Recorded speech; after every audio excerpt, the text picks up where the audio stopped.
आसनसोल के पूर्व सांसद वंश गोपाल चौधरी को उनकी पार्टी सीपीएम ने पार्टी से बाहर कर दिया है।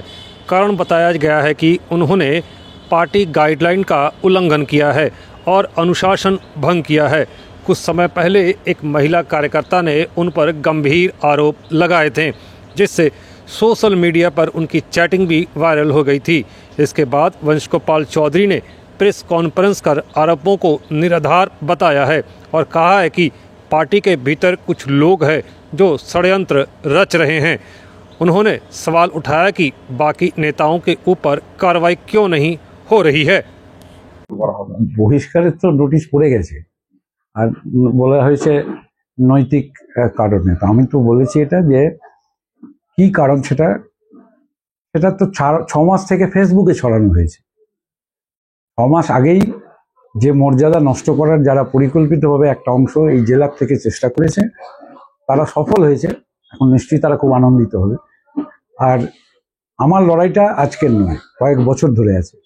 আমলাতান্ত্রিক সিদ্ধান্ত গায়ের জোরে চাপিয়ে দেওয়া, আর 2 নম্বর এমন কিছু লোক এর মধ্যে ঢুকে আছে যারা বিজেপির সঙ্গে হাত মিলিয়ে সিন্ডিকেট করে আর তারা গিয়ে থানার সামনে বিক্ষোভ করে। আমি তো পরিষ্কারভাবে এটা বলছি। এবং এই লবি আমার বিরুদ্ধে অনেক দিন থেকে লেগে আছে। আমি মন্ত্রী থাকার সময় এই লবি আমার বিরুদ্ধে ছিল। তারা আমার বিরুদ্ধে পরিকল্পিত মাফিক ছড়িয়েছে।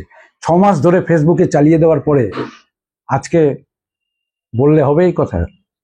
তাদের নৈতিকতাটা তারা প্রমাণ করুক। কলকাতার যে ছেলে এখানে হোটেলে এসে মহিলা নিয়ে কারবার করে এবং দলের বদনাম করে, দলের মহিলাদের বদনাম করে, কলকাতার জেলা লোক তারা আর এই জেলার একটা অংশ কি করে তাদের সঙ্গে আনহোলি অ্যালায়েন্স কি করে হয়, কি করে সেখানে টাকা ঢোকে, সব উত্তর তো দিতে হবে। এগুলো নৈতিকতা?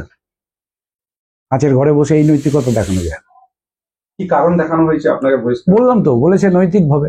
আর ফেসবুকে তো সবটাই ছড়িয়ে দেওয়া হয়েছে, আর তো বলার কিছু অপেক্ষা রাখে না।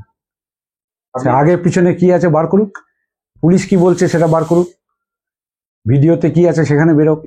হাওড়া জেলার যারা লেখার চেষ্টা করেছে একটা পরিবার থেকে, একটা অংশ, একটা পরিবার, তাদের যে বেআইনি ভাবে কারবারের জন্য বুদ্ধদেব ভট্টাচার্য অ্যারেস্ট করিয়েছিল, তারপরে তাদের বেআইনি জমি আছে ঝাড়খণ্ডে। কেন আমাকে তারা ফোন করে বলে যে ওই জমিটাকে বিক্রি করিয়ে দিতে হবে? ওখান থেকে তারা উদ্ধার করতে পারছে না। সবই তো সিন্ডিকেটের খেল। বললাম স্যার, আপনার বিরুদ্ধে যে চক্রান্ত চলছে, এই বিরুদ্ধে কি স্টেপ নিতে চলেছেন আগামী দিনে? আমি এখনই কিছু স্টেপ, কার বিরুদ্ধে কি নেব? আমি তো 19 বছর 20 বছর বয়স থেকে দলে আছি। লাস্ট কয়েক বছর আমার খুব তিক্ত অভিজ্ঞতার থেকে আমি বলেছিলাম আমি ছাড়তে চাই, জুনিয়রদের সামনে এনে দেওয়া হোক। আর আমার বয়সও হয়েছে, আমার এখন 60 পেরিয়ে গেছি আমি। সুতরাং এবারে নতুনদের আনা। তখন রাজ্য সম্পাদক বলেছিলেন কথা বলবো, তারপরে আর কোনো কথা হয়নি। আমি যা ভাববো সেটা পরে ভাববো। এখন আমি সামাজিকভাবে যেমন আছি তেমন থাকবো। দল ছাড়া এবং দল পরিবর্তনের না, আমার দল পরিবর্তনের কোনো জায়গাই নেই। ওটাও পরিকল্পনা মাফিক পঙ্কজ রায় সরকার বেরিয়ে যাওয়ার পরে বলা হয়েছিল আমি নাকি যাবো। যাইনি। যাবো কেন? কার সাথে আমার যোগাযোগ আছে বলুক তারা। আজ গেলে তো প্রকাশ্যে যাব। আমাকে তো এমন নয় যে আমাকে চেনে না কেউ, আর তৃণমূলের নেতাদেরকেও চেনে না। আমি গোপনে কেন যাব? এটাও পরিকল্পনা। वहीं तृणमूल कांग्रेस के पश्चिम बर्धमान जिला अध्यक्ष नरेंद्रनाथ चक्रवर्ती ने तंज कसते हुए कहा है कि वामपंथियों के पास अब कोई काम नहीं बचा है, इसलिए इस तरह के आचरणहीन कृत्य कर रहे हैं। जब नरेंद्रनाथ चक्रवर्ती से पूछा गया कि अगर वंश गोपाल चौधरी तृणमूल में आना चाहें तो पार्टी का रुख क्या होगा, तो उन्होंने इस सवाल से बचते हुए कोई जवाब नहीं दिया। দলের আভ্যন্তরীণ বিষয়, হ্যাঁ, এ ব্যাপারে বলা না বলাই ভালো। তবে যে ব্যাপারটা ফেসবুকে ঘুরছে, হ্যাঁ, আমি তো বলবো যে এখন তো সিপিএম এর এমপি নাই, এমএলএ নাই, গ্রাম পঞ্চায়েতও তলানিতে ঠেকেছে, কোনো কাজ নেই। হ্যাঁ, ওই মধ্যাহ্নে দুপুরে অলস যৌনতা। যদি পরবর্তীকালে তৃণমূলে যোগ দিতে চাই তাহলে কি করবেন? যদি বংশবু জয়েন করতে চাই? আজকে কি প্রশ্নটা করতে হয়? इस पूरी प्रतिक्रिया जब लेने गए भारतीय जनता पार्टी के सदस्य कृष्णेंदु मुखर्जी से, तो उन्होंने कहा कि 34 वर्षों में ऐसे कई जघन्य कार्य वामफ्रंट के राज में समय में उनके नेताओं ने किए हैं, धीरे धीरे अब सामने आ रहे हैं। तब इतना सोशल मीडिया नहीं था, इसलिए तब भी लोगों की बातें सामने नहीं आती थी। आज सोशल मीडिया का युग है, अब धीरे धीरे उनके सारे राज खुलने लगे हैं। বলছি সিপিএম এর এক নেত্রী তিনি অভিযোগ করেছেন যে বংশগোপাল চৌধুরী তাকে ভার্চুয়ালি যৌন হেনস্থা করেছে এবং পার্টি বংশগোপাল চৌধুরীকে বহিষ্কার করেছে। কি বলবেন? দেখুন, এই সিপিএম দল এরা 34 বছর পশ্চিমবঙ্গে রাজ করেছে। আজকে সোশ্যাল মিডিয়া এত স্ট্রং, এসব বেরিয়ে আসছে। এর আগে এইরকম প্রচুর ঘটনা, তখন তো সোশ্যাল মিডিয়া ছিল না, তখন মানুষ এইভাবে ফেসবুক করতো না, এত ইলেকট্রনিক্স মিডিয়া এইভাবে সোচ্চার ছিল না। অনেক লোক পার পেয়ে গেছে। ওরা বলে না আমাদের চুরি ধরতে পারছেন, আমাদের দুর্নীতি ধরতে পারছেন, 34 বছরে এই ব্যাপারগুলো ছিল না। এখন হয়েছে, বেরিয়ে আসছে একের পর এক। এরা এইরকমই, এদের 34 বছরে এরকম কত ঘটনা ঘটিয়েছে, ভালো করে যদি বের করা হয় এরকম ঝুড়ি ঝুড়ি বেরোবে।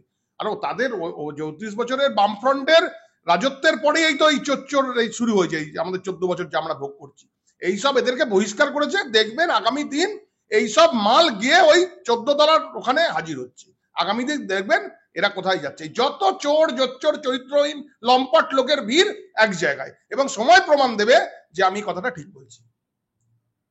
শুধু তাই না, শাসক দলেরও বিগত দিনে দেখা গেছে যে বড় বড় নেতা নেত্রী তাদের মধ্যে এরকম একটা ব্যাপার রয়েছে এবং সেটা বিভিন্ন জায়গায় খবরে ছড়িয়ে পড়েছিল, পার্থ চ্যাটার্জি থেকে শুরু করে অনেকেই। আবার আমি বলছি, 34 বছর বামফ্রন্ট যেটা চালিয়ে এসছে, যে সংস্কৃতিটা চালিয়েছে, 14 বছরে এরা সেটাকে সুন্দরভাবে নিয়ে চালাচ্ছে। দেখছেন না, রিগিং যেখানে হয় এরা আরো অত্যাধুনিক রিগিং করছে। ভোটের যে কারচুপি সিপিএম করতো, এখন আরো ওটাকে আরো মডিফাই করে ফেলেছে।